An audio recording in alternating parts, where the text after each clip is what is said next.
Hi, ഞാൻ റജിമോൻ കുട്ടപ്പൻ. എൻ്റെ പുസ്തകമാണ് മനോരമ പ്രസിദ്ധീകരിച്ച അംബേദ്കർ ഇന്ത്യ മറന്ന തൊഴിലാളി നേതാവ് എന്നുള്ളത്. ഈ 2026 എന്തുകൊണ്ട് അംബേദ്കറിനെ ഇന്ത്യ മറന്ന തൊഴിലാളി നേതാവെന്ന് പറയാനുള്ള കാരണം എന്താണെന്ന് ചോദിച്ചു കഴിഞ്ഞാൽ, അംബേദ്കറിൻ്റെ രണ്ട് പോർട്ട്ഫോളിയോ ആണ് നമ്മളെപ്പോഴും കണ്ടിട്ടുള്ളത്. ഒന്ന് ഒരു കോൺസ്റ്റിറ്റ്യൂഷണൽ ആർക്കിടെക്റ്റായിട്ടും, രണ്ട് അദ്ദേഹം ഒരു സോഷ്യൽ റിഫോമറായിട്ടാണ്. പക്ഷേ ഗഹനത്തിൽ അദ്ദേഹത്തിൻ്റെ എഴുത്തുകളും അദ്ദേഹത്തിൻ്റെ പ്രസംഗങ്ങളും പഠിച്ചു കഴിഞ്ഞാൽ നമുക്ക് മനസ്സിലാക്കാൻ പറ്റും മിനിമം കൂലി, ജോലി സമയം, ESI, PF, maternity leave, factories act, boilers act, employment exchange വരെ സ്ഥാപിച്ചത് 1942 1942 തൊട്ട് 1946 അദ്ദേഹം വൈസ്രോയുടെ കൂട്ടത്തിൽ ലേബർ മെമ്പറായിരുന്ന സമയത്താണ്. അത്തരം തൊഴിലാളി റിഫോംസ് കൊണ്ടുവന്ന അദ്ദേഹത്തിനെ ഇന്ത്യയിൽ പലർക്കും അറിയില്ല എന്നുള്ളതാണ് വസ്തുത.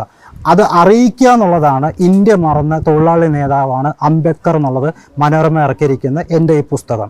ഇനി എന്താണ് ഈ പുസ്തകത്തിൻ്റെ പ്രസക്തി എന്ന് പറയാം. 1942-1946 പിന്നീട് നെഹ്റുവിൻ്റെ കാലഘട്ടത്തിൽ ലോ മിനിസ്റ്ററായിട്ടും അംബേദ്കർ ഇരുന്നപ്പോൾ അദ്ദേഹം കൊണ്ടുവന്ന എല്ലാ ലേബർ റിഫോംസിനെയും അട്ടിമറിക്കുന്നതാണ് ഇപ്പോഴത്തെ ലേബർ കോഡ് എന്ന് പറയുന്നത്.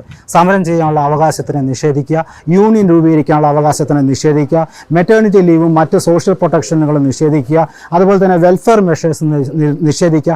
അതിൻ്റെയൊക്കെ നമുക്ക് നേർക്കാഴ്ചയാണ് ഇപ്പോൾ കാണുന്ന നോയിഡയിലെ സമരം, ഹരിയാനയിലെ സമരം, UP സമരം, രാജസ്ഥാനിലെ തൊഴിലാളികളുടെ സമരം. ആ സമരമൊക്കെ എന്തിനാണ്? മിനിമം വേജസിന് വേണ്ടിയിട്ടുള്ളൊരു സമരമാണ്. ഈ 2026 ഡൽഹി പോലെ, നോയിഡ പോലെയുള്ളൊരു സ്ഥലത്ത് വെറും 13,000 രൂപയ്ക്ക് ജീവിക്കാൻ പറ്റില്ലെന്നുള്ളൊരു വസ്തുത നമ്മുടെ നയരൂപീകരിക്കുന്നവർക്കും സർക്കാരുകൾക്കും അറിയാം.